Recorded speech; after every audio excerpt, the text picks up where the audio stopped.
Bueno, continuando con los contenidos de este año, entonces habíamos hablado de funciones inorgánicas, habíamos hablado de grupos funcionales, habíamos hablado de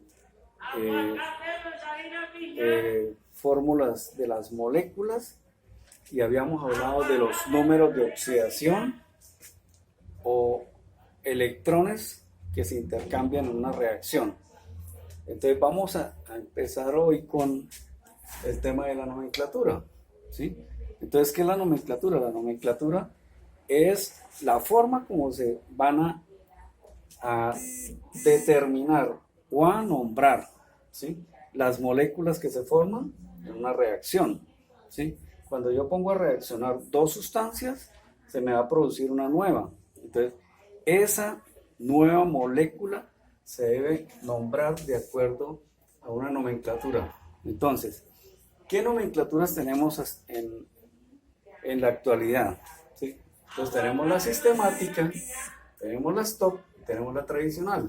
Entonces, en la sistemática se utilizan los prefijos mono, di, tri, tetra. Entonces, mono 1, di 2, tri, 3, tetra, 4, penta, 5, hexa, 6, hepta, 7, etcétera, etcétera. Y se termina en la sistemática con el nombre del elemento que compone la molécula, ¿sí?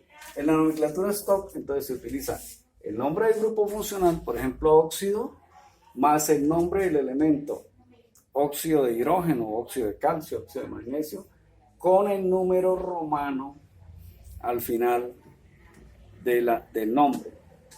Y en la tradicional, entonces, se utilizan los prefijos hipo, per y los sufijos oso, ico, de acuerdo al número de oxidación con que termine la molécula eh, trabajando con el número de oxidación.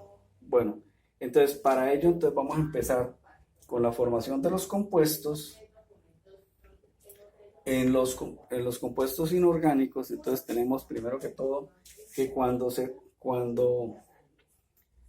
para la formación de los óxidos básicos, entonces es los elementos del grupo 1, 2 y 3 y algunos elementos de transición cuando se unen con el oxígeno, ¿sí? Entonces, estos serían los óxidos básicos, ¿sí? Entonces, para el primer ejemplo, ¿sí?, entonces tenemos el primer elemento del grupo 1A. ¿Cuál es? El hidrógeno.